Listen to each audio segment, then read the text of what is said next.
Hey, I'm Toby. Welcome back to Off the Ship. Today we're gonna start filming episode 5 of the 1966 John Deere 110 Round Fender rebuild series.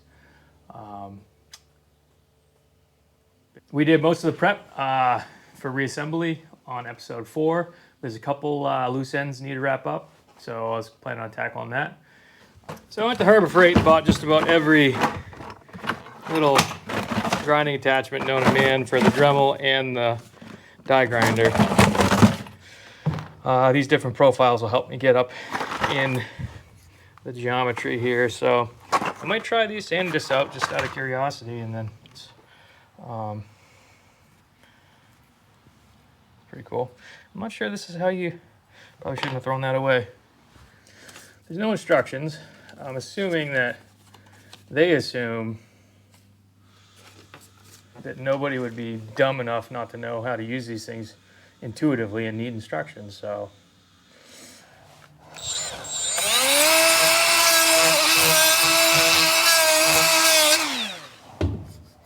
Oh yeah, that's what we've been looking for.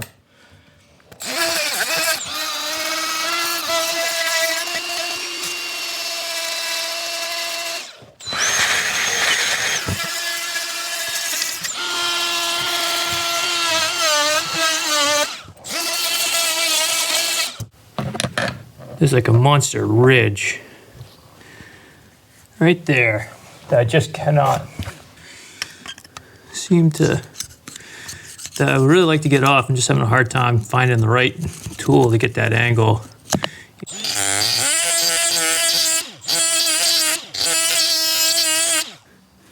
May end up regretting this, but I would like to speed this up a little bit, so let's see what Mr. Carbide Burr has to say. But anybody is not familiar with one of these, this is the best $20 you ever spend. Stick this on the end of a drill and get yourself out of a lot of trouble. You can get yourself into a lot of trouble too, but they are fantastic little tools.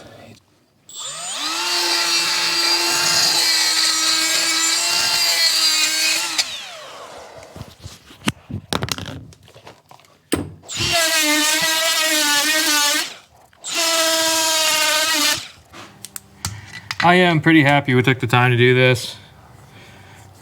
I mean, these things are very smooth. We're probably butting up against a lot of diminishing returns. Any more effort we've spent smoothing this out probably will not deliver considerable performance increase. But I am very glad that Mr. Dave recommended doing that, because I never would have thought of it. With diesel engines, like with big diesel engines, there's so much horsepower, you just want them running well. Like, that's it. You'll never notice the difference between 15,000 and 16,000 horsepower.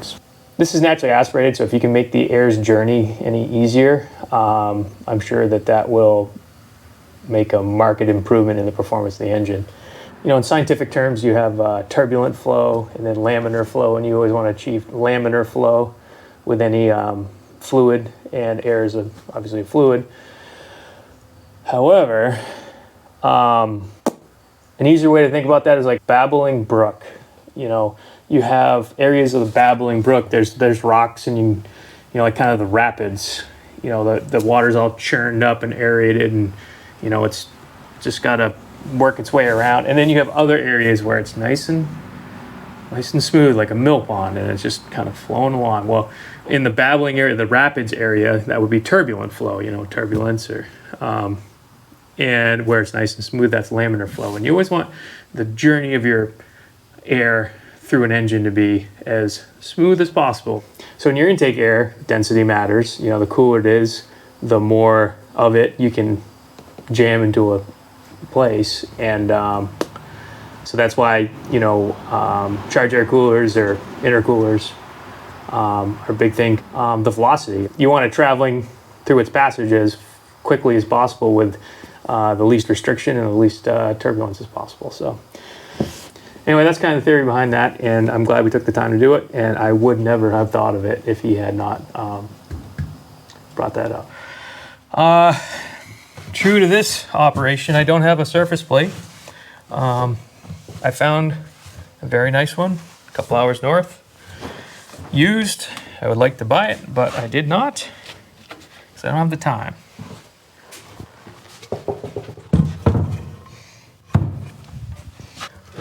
Here's my surface plate. It is a granite,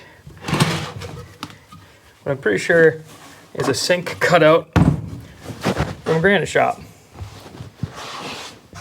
All right, so we'd like to lap this head. Again, this is the one I plan on using, so why don't we try with the other head, which is, I believe, serviceable.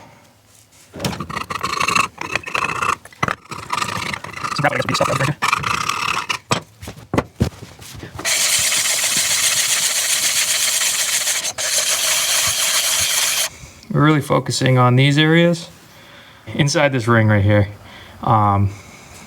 It's fine, you know, the surface doesn't really matter, but it's this area that we really need to flatten out.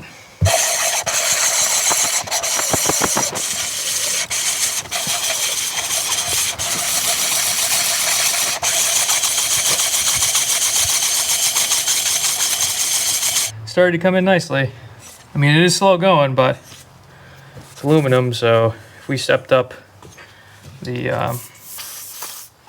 grit or the bite or the cut of the lapping compound, I think that we probably get ourselves in trouble pretty quick. Has anybody ever lapped aluminum? I never have. I'm pretty happy with that. I do not have to cook dinner, but I do have to do my chores. So I gotta run and do that, but pretty happy. Hopefully we'll come back out here tonight and continue to work on this once little buddy's sleeping.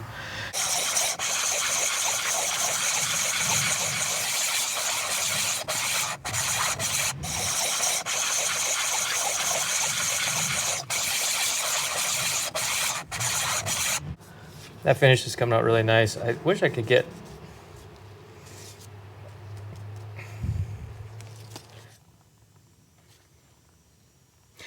I'm kind of working through as that pregnant pause that just happened there. I was kind of working through in my head. Should I put more pressure on here? Or? I think the answer is no. Trust the process. I feel I'm fairly capable fella.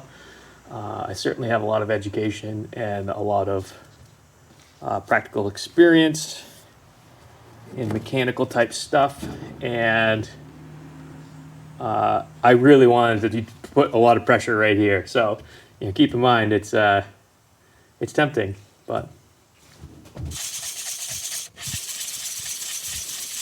4-jaw chuck.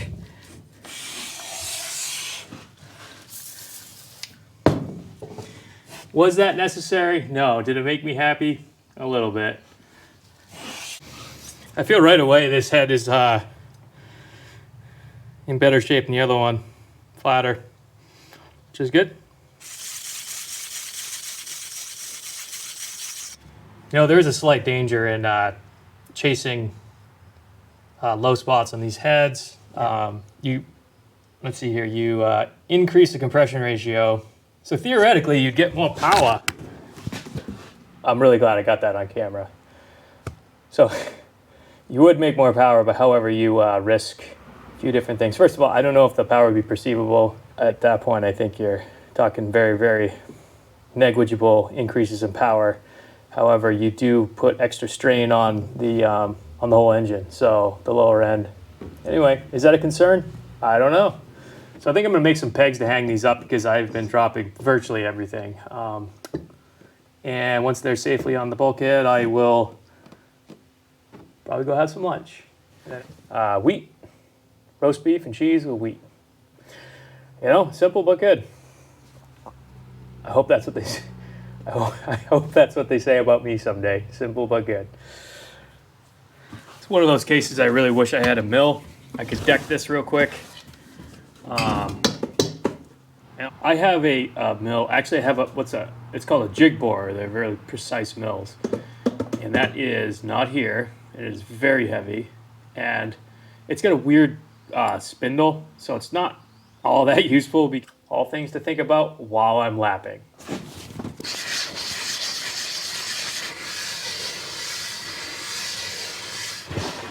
I'd say that this is smoothing out nicely. So, well, it's not dumb if it works. I don't know how many of you have chucked up a roll of duct tape in a 4-jaw chuck, but I bet you Keith Fenner could do it quicker. All right, I gotta get these out, and in a bold move here, let's refer to the manual. The valve guides are a tight press fit in the cylinder block. A valve guide removal tool is recommended to remove the guides for a special tool section. To remove valve guide, refer to figure 11.6 and proceed as follows. All right, well, I don't have a slide hammer, so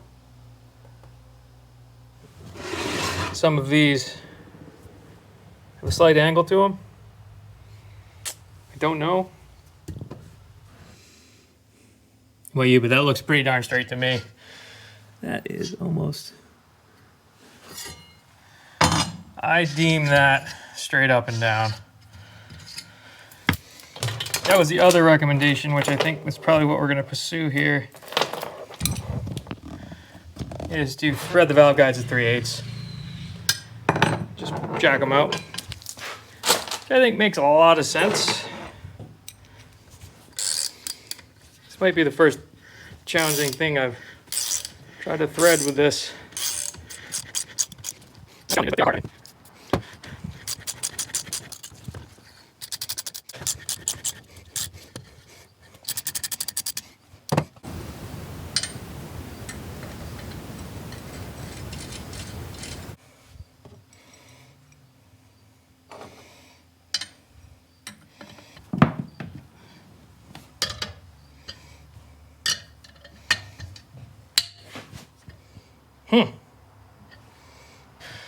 Theoretically, just walk this right out.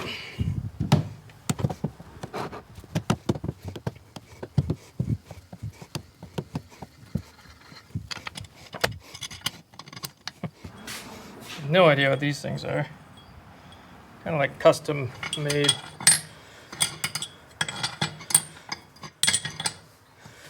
But hopefully this will get us a little extra throw.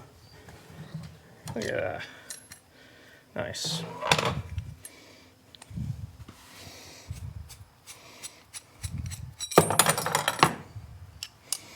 Work like a charm. Can't be upset with that. And you know what? I'm not gonna, that worked fine. I'm not gonna mess around with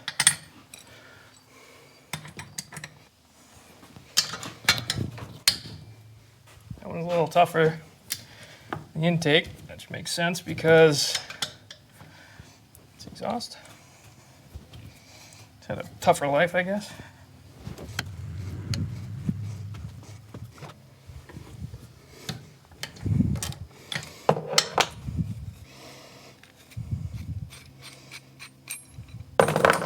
Nice. All in all, I'm pretty happy with how those came out.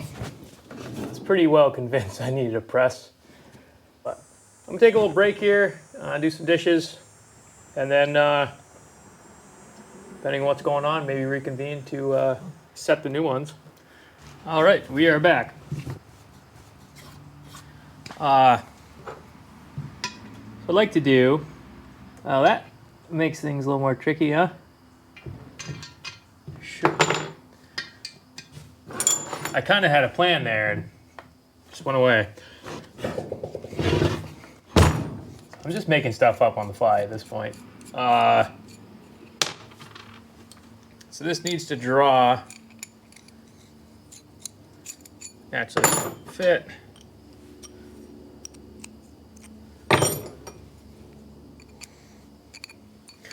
I take a skim cut on this, and then that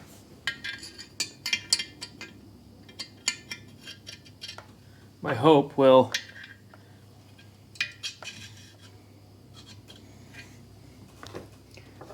I can draw it through. I think that'll do.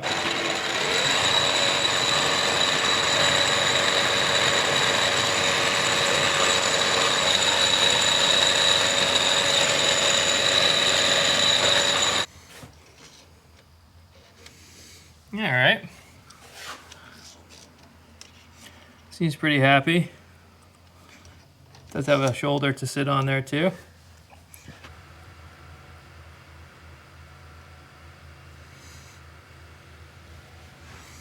I was gonna part that off, but it's not necessary. My wife just got home, so I should probably. Yeah, she's giving me the cowboy circle right now. Oh! The star of the show. What's up, pal? You wanna hang out? Come here. Come here. You want some tools? Oh, yes. Which one do you want? Papa. Papa. Okay, let's go find out. All right, back from dinner. Wife made an excellent tacos. Really good. Super pumped.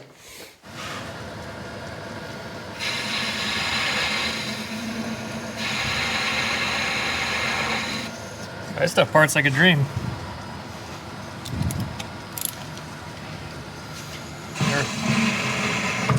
Or maybe it's because I fixed my headstock, I don't know. I got a quick chamfer on there. Should be good.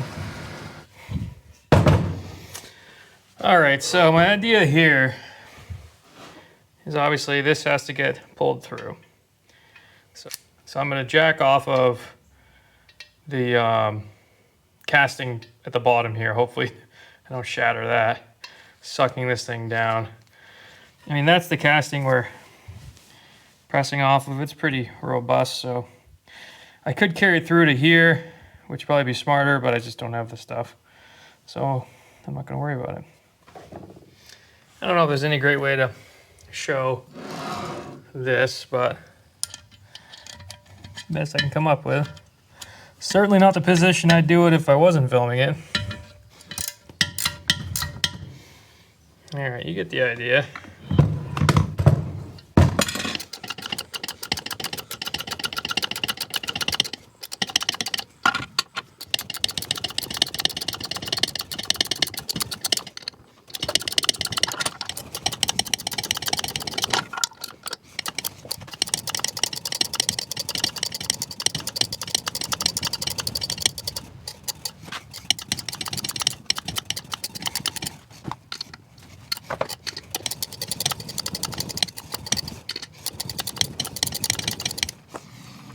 Just need enough for a nut.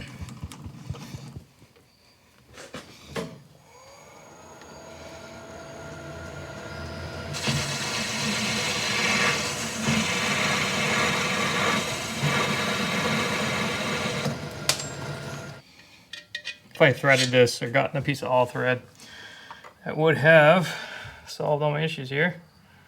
However, I didn't.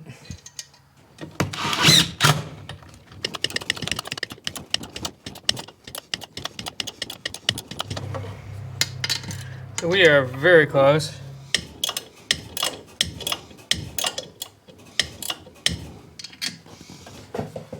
I think that's it. Next question is, where did my reamer go?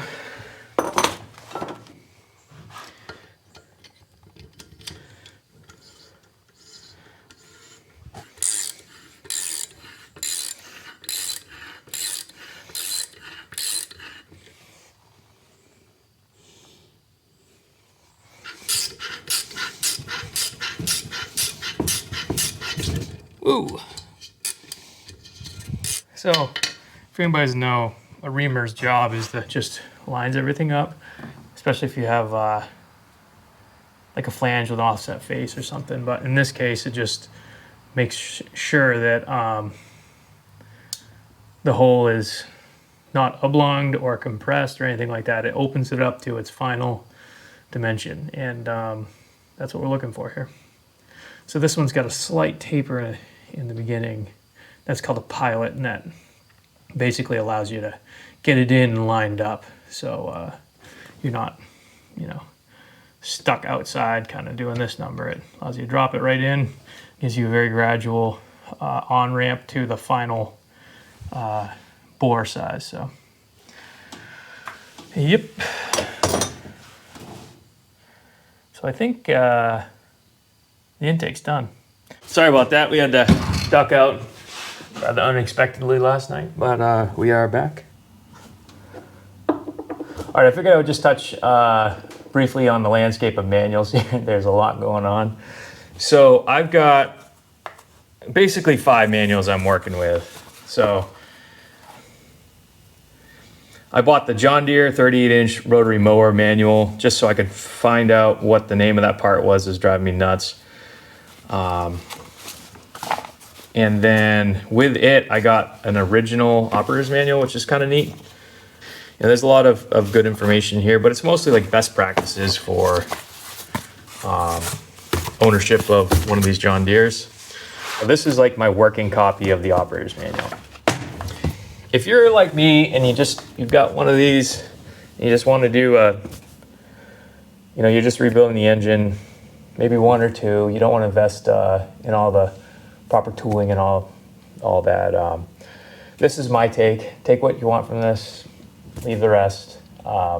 Just what I've learned. So there are sort of 2 manuals here. The John Deere 110 Lawn and Garden Tractor Service Manual, and this has been pretty darn useful. We'll just skip down to the valve page. So here we have the Kohler service manual, and this is for, from the manufacturer, this engine. My experience with information and equipment is that if you have a piece of equipment and you have multiple sources of information, I would bias towards the manufacturer of that equipment.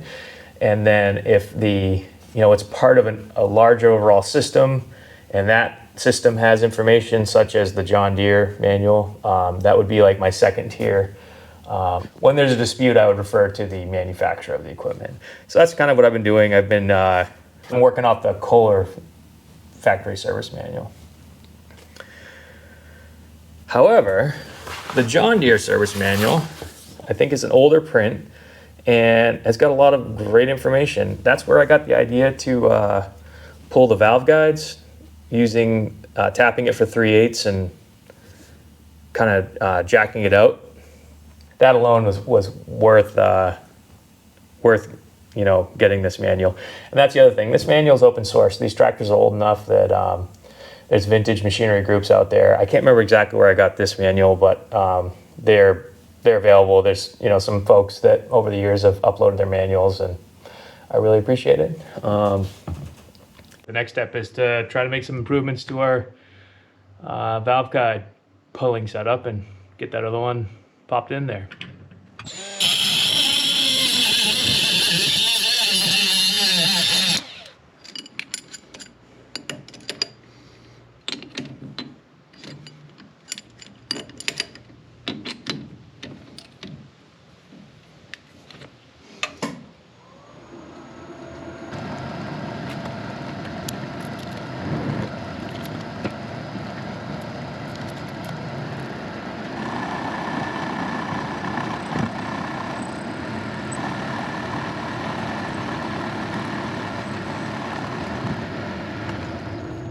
Pretty sad looking off ramp there, but it should work.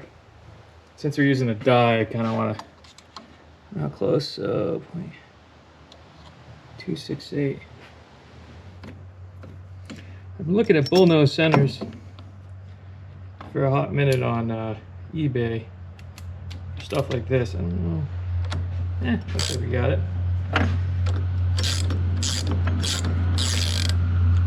This is definitely the way I prefer to tap, if possible. Tapping off the tailstock, or threading off the tailstock, I guess, in this particular circumstance. Kind of helps you keep everything centered. It's just really, the one issue is it's really easy to apply too much pressure with the tailstock, so you kind of have to control that, particularly when you're backing up.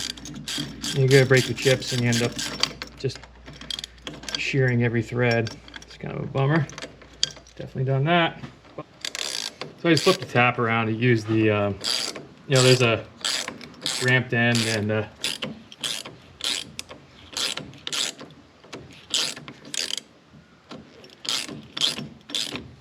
you can kind of think of it as like a finishing side and a rough side, a starting side, and a finishing side. You can turn the die around, and if you're threading up to a shoulder, you get it pretty darn close. Starting your thread with the starting side, I guess, and then ending it with your finishing side. According to my calculations, that should thread on there. Now we got a nice long all thread to jack that thing out with. Sweet.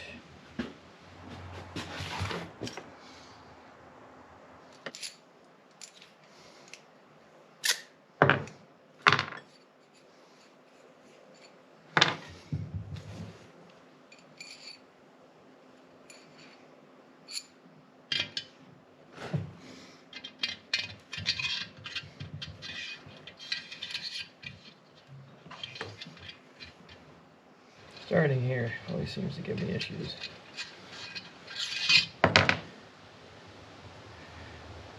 See, I can dress that up real quick.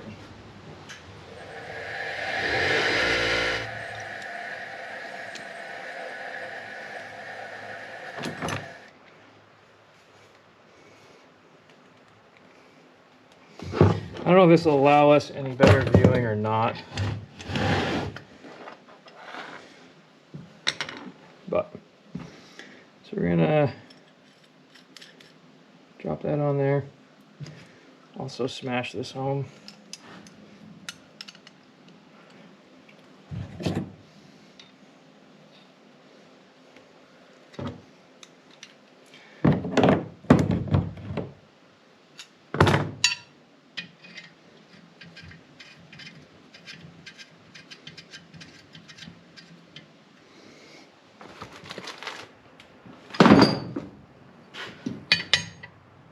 Oh yeah. All right.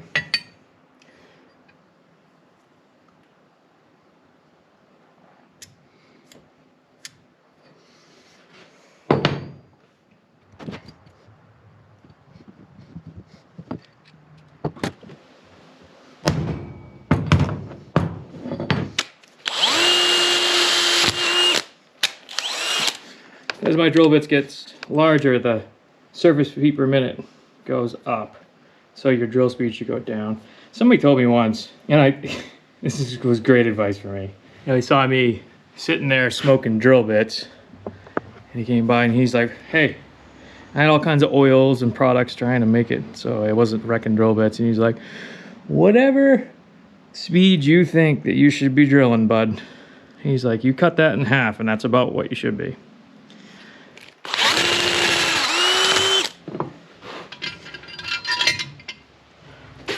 Maybe even a couple of them.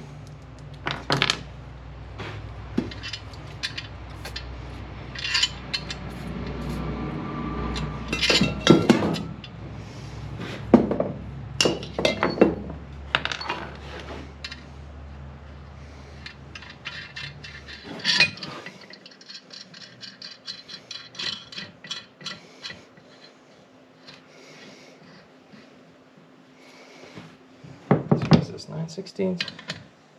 Nice.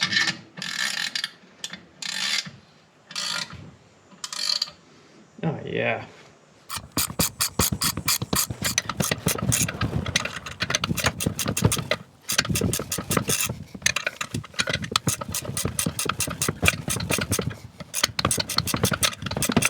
All right, we're starting to get in the neighborhood, which is sweet. So what we're looking for now is basically when that is flush with the casting.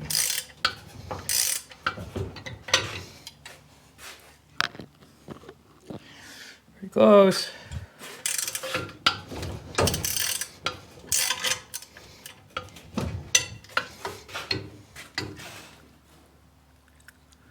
One more turn.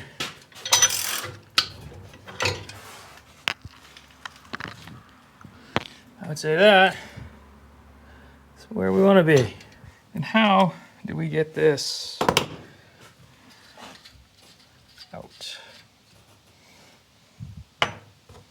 Just kind of trying to think of something large I can use as a slide hammer. Worked. Sweet. So we got 2 fresh valve guides. Now we got our tool all packed up here. I think I've got enough time into that. I'm gonna hang on to it. You know, when little buddy runs that thing out of oil, blows it up, we'll be able to rebuild it. So here we are, reaming again. Got a little oil in there. Give it a little more.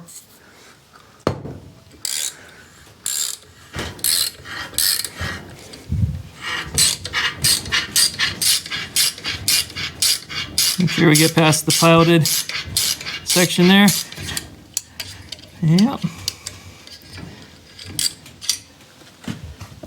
And it's just such fine shavings. Almost look like dust. And that's about what we want. So another bold move, I'm going to refer to the manual twice in one day. Use hand valve grinder with suction cup for final lapping. Lightly coat valve face with fine grade of grinding compound, then rotate valve on seat with grinder. Continue grinding until smooth surface is obtained on seat and on the valve face.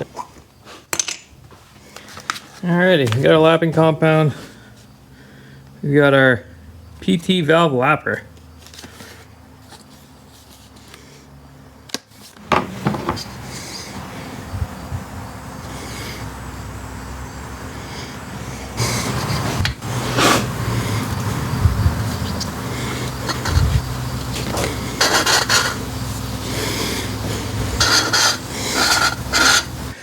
Boy, that's I guess a little more challenging than I thought it would be. So on these big valves for diesels, at least on this one, you get a metric thread there. You can, you run a T-handle, and you sit there and you can lean on a little bit and get some pressure on there, and this does not have that.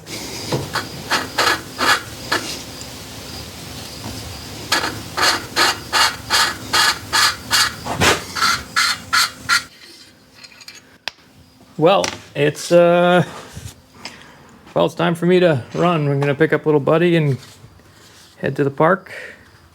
My wife's picking up pizza, and we're gonna let him run around and learn to share.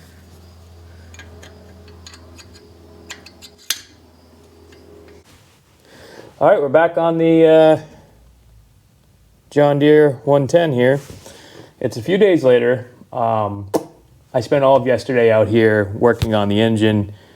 I filmed most of it. It was all like lapping and hemming and hawing, and I just got rid of it. But I was able to get some things done, which is fortunate. Just none of it was very exciting, and pretty much a continuation of all the previous tasks. So nothing new there. Yesterday I came to the conclusion that I'm going to need to buy a valve seat cutter and recondition these valve seats.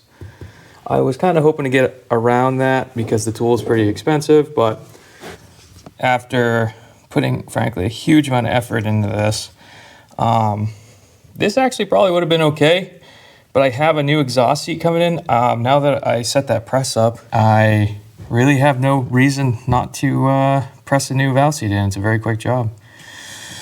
So, lesson learned there. Don't buy presses sight unseen on Facebook Marketplace, I guess.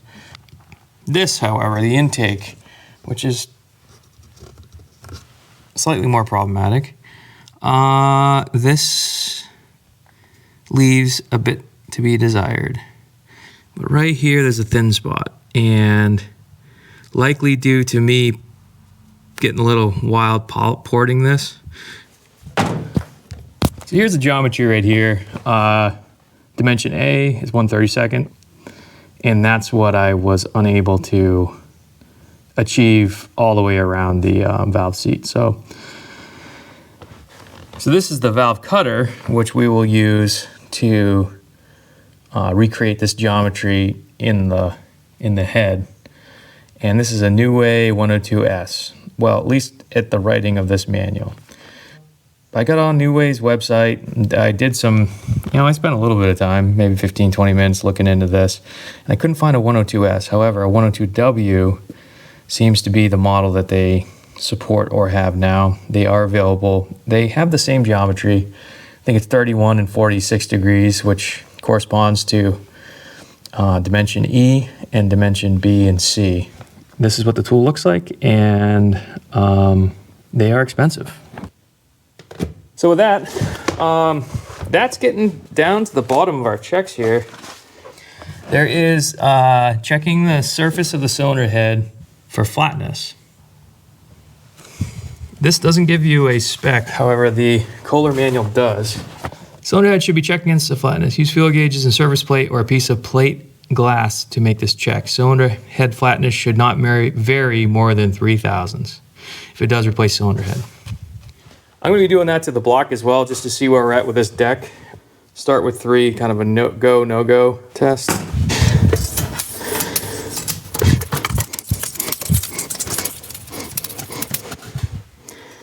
Great. That felt pretty tight, so I'm just going to drop it down to 1 thousandths.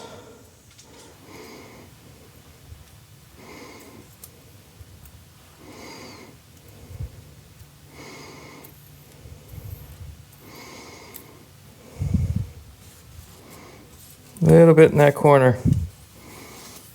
Just get it through. And that makes sense, judging by my witness marks from lapping, that little bit of lapping I did. This is all low, low, low. So it's not surprising I could find, slide something in here and then fetch it, or slide it in here and fetch it. So I'm pretty happy with that. All right, let's check out our heads. So we got 1 thousandths here. Figured we just start here since it was already open. I said apply some pressure.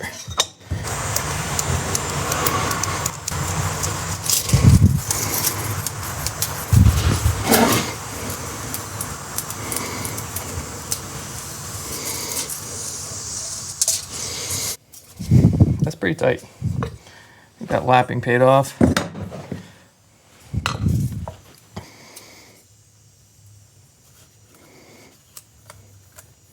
And this thing's wide open. So that whole area is, kind of makes sense. There's less witnessing here. There's a nice drop between the machine surface and kind of the casting. And there's nothing here. So I feel like this has been lapped. This might be the high performance head. We'll call it the high performance head. Also would like to clean this up. Probably should have done that before I lapped it. I'm sure that will go smoothly and I won't ding that up at all. All right, donor block, plus or minus 1 thousandths, the feelers. So we'll call this one the OG head, and that one was plus or minus 1,000 on feelers. And then the donor head, plus minus 3 thousandths, maybe more. This is a Rotary spare exhaust valve that I ordered, and I don't know. This could be an even better valve than the iSaveTractors.com. I just don't know anything about them, the manufacturer. I didn't know there was a Rotary when they shipped. It was just somebody on eBay, and I decided to use this to try to lap that in because my exhaust valves were in rough shape. This is the intake valve off the donor block, that one. It has got mighty ridge after I was done lapping, so much so that I think I was affecting my lapping job. So then I retrieved this valve out of the original OG engine, and it's in, after I cleaned it up, I mean, there's some pitting up near the radius of the valve, stem to valve proper, but 60 years old, that's doing pretty good. All right, so I've got to measure my cylinder to piston clearance, but I figured while I had the parts out, I'd just spread them out and kind of reality check where we're at. Divided at this line right here, everything here this way is Rotary, seems to be Rotary parts.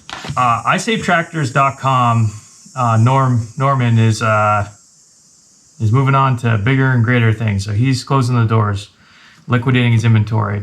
So what was there, was there. So I went on in a panic and ordered the kits were all gone, so I was ordering random stuff, and I got a regular piston kit, a 10-over piston kit, a diaphragm kit for a Kohler K series fuel pump, which I don't even have on my tractor, which is kind of funny.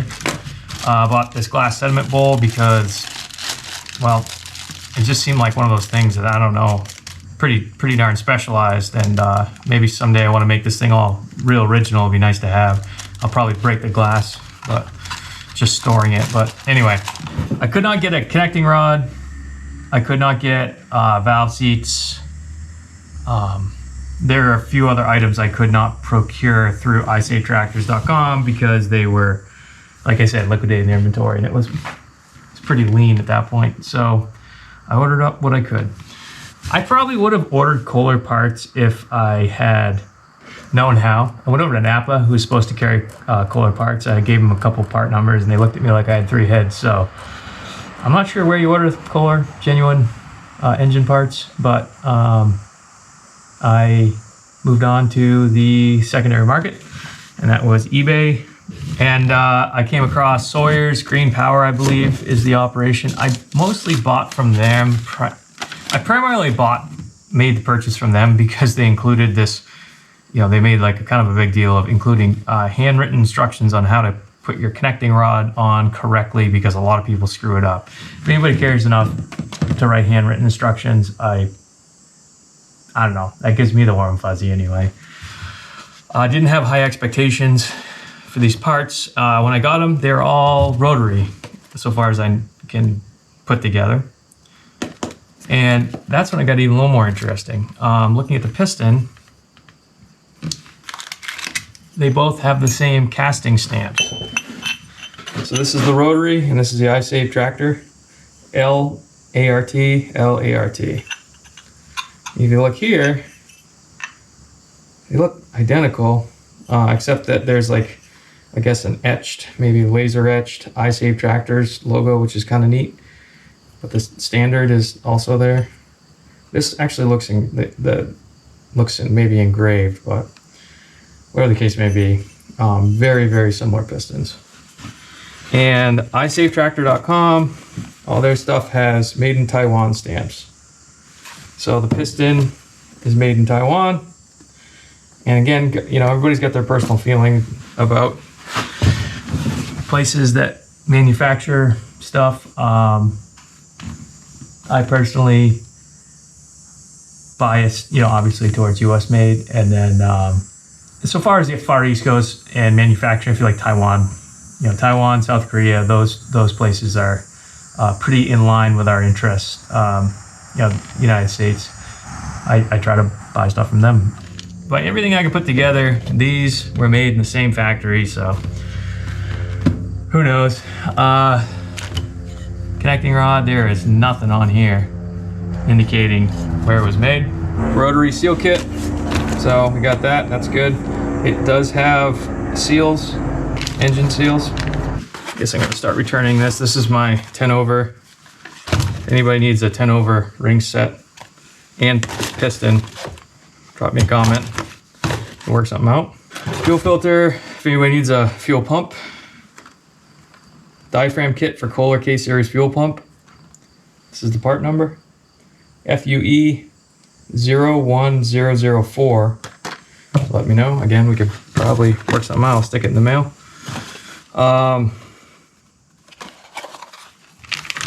crankshaft bearings. Get 2 sets of those. I'll probably go with these simply for the fact that they're stamped, and you know, I've spoken with the owner of this company and I've got some faith. So no knock on Sawyer. I'm unfamiliar with them. That's all. So we got the iSaveTractor.com ring kits and the Rotary ring kits, and they are different. All right, we got iSaveTractor piston instructions. Compression, scraper, and oil control ring. Yeah, the oil control ring's a little different. This one's got the expander in the middle. The expander ring first by hand, and then your top and bottom. However, this one has what looks to be a one-piece oil control ring. I've never really had choice on rings before, so they've always kind of just shown up and I put them in.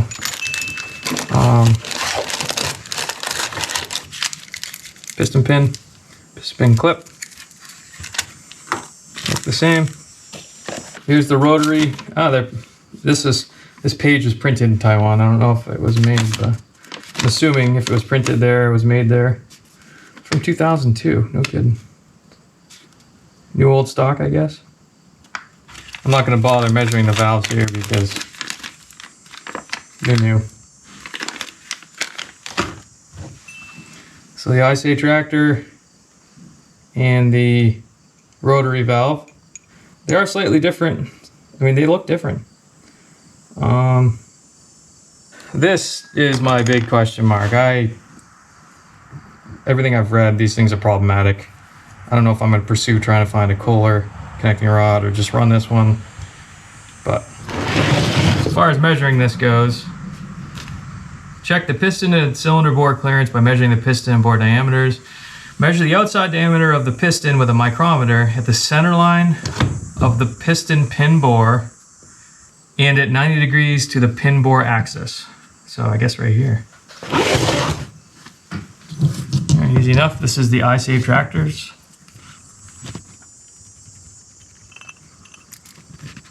$2.9294. Rotary. $2.9257. Here's the final verdict. iSaveTractor was 2.9294 inches and the Rotary was 2.9277 inches for piston diameter. So here's the part, and the top one's cylinder. Second one's piston from iSaveTractor. Third one's piston from Rotary. Here are my measure numbers. This is the new spec. This is the max. So I just did that as a frame of reference. Really what matters is the piston I'm going to use, which is the iSaveTractor piston, and then the cylinder dimension. So to figure out the piston to cylinder clearance, so going back to our manual here, check the piston to cylinder bore clearance by measuring the piston bore diameters. And there's a 12 thousandths inch or less. So it says if piston to cylinder bore clearance is 12 thousandths of an inch or less, deglaze the cylinder walls and install a set of heavy duty rings. I don't know what a heavy duty set of rings is, but who knows. So to figure that out, doesn't really matter, but the larger number will be the piston, so 2.9392 minus 2.9294 is equal to 9 thousandths. So piston to bore clearance is 9 thousandths, max is 12, we are good to go.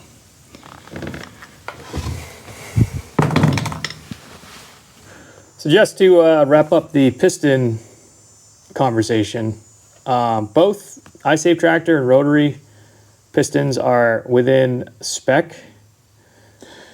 The iSaveTractor piston is like right on the nose for the dimension for a new piston, and the Rotary is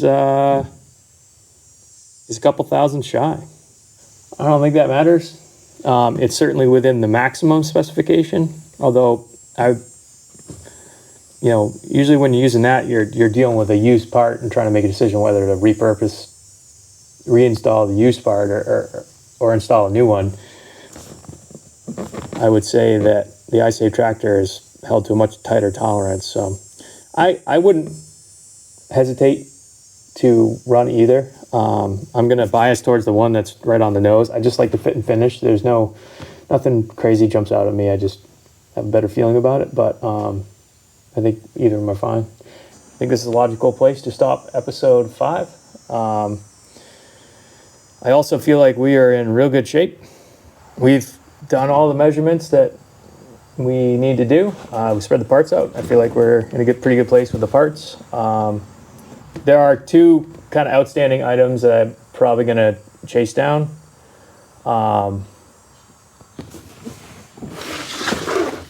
fact, I'm going to write them down because I tend to forget stuff.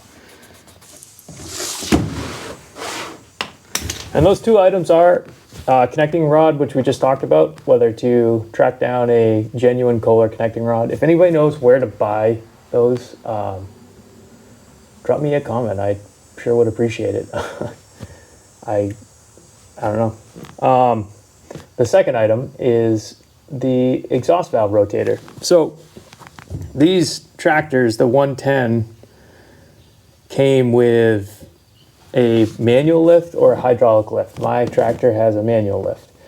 And that's the deck lift we're referring to. So on the hydraulic lift, I believe it's the hydraulic lift models, these engines had an exhaust valve rotator. Everything I've ever worked on, naturally it's been diesel, but all the exhaust valves have exhaust valve rotators. Honestly, I don't know why. I could take some educated guesses as to why the one with the hydraulic lift has that. There's probably higher load. Yeah, the hydraulic pumps could be parasitic load. Maybe it's airflow. Maybe the bracketry of the hydraulic pump interferes with the blower cowling passages and how it runs to the fins. No idea. Those are my guesses. But either way, everything I've ever worked on, of course, has been diesel, has always had an exhaust valve rotator. And then, all that does is just, every time it comes down, there's sort of some ball bearings on inclined planes with some springs that kind of turn it, and it just goes up, and it just pivots it ever so slightly. So you're always getting, this doesn't get locked stationary. The exhaust valves kind of spin on their seat. And what that rotation does is prolong the life of the sealing surface between the valve and the seat. So I can't imagine any downside to installing an exhaust valve rotator. You can use the same valve. It's just a different spring. It's just in a different keeper. So, it just has a rotator in there. So I might actually track that down. Anyway, I can't see any downside to installing one of those. Maybe there's something I don't know. But generally they make your valve gear last longer, and almost, in my experience, almost always as long as you have proper lubrication, it's the exhaust valve that gives trouble, not the intake. So yeah, outside of those 2 items, I think we've chased down every single question. This isn't a get it done quick kind of thing. This is obviously a passion project, and I'm learning as I go. I don't have much experience with gas engines, and I part of it's educational. If I have a question, find the answer to that question. All it requires is a little bit of humility, and the reward is quite a bit of knowledge. So I have a feeling that by the end of this tractor repair, I'll be quite confident in working on, gas engines moving forward. So it's just kind of been one of those things that sort of just, I know a fair amount about diesels, and I don't know much about gas engines, and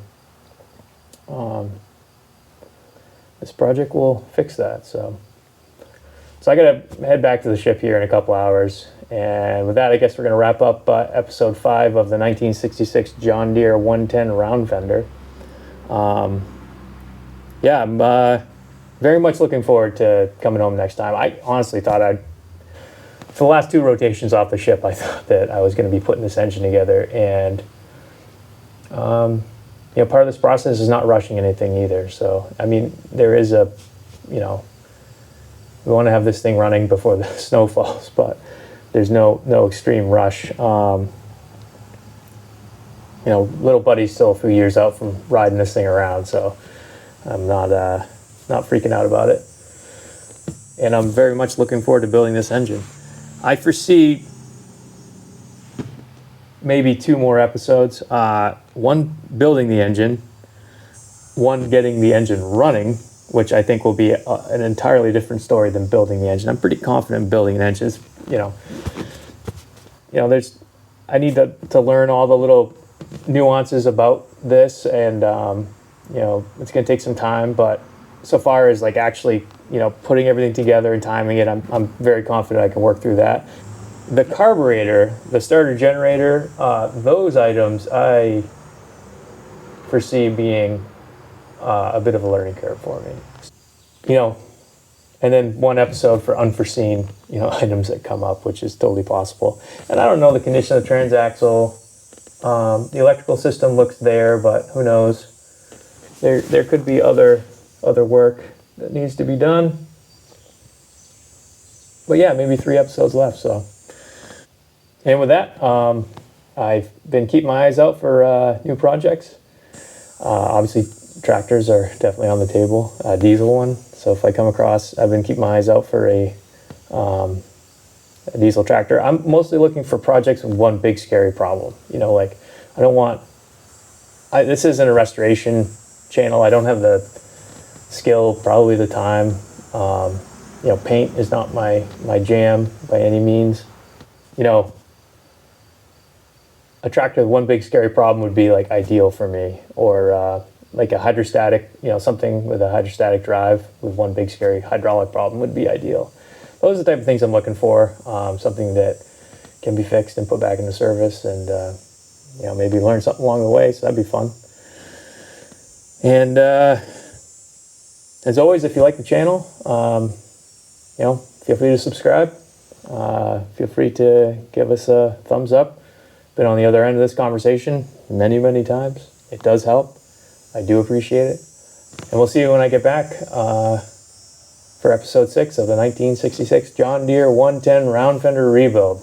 That is quite the title. Anyway, all right, catch you guys later.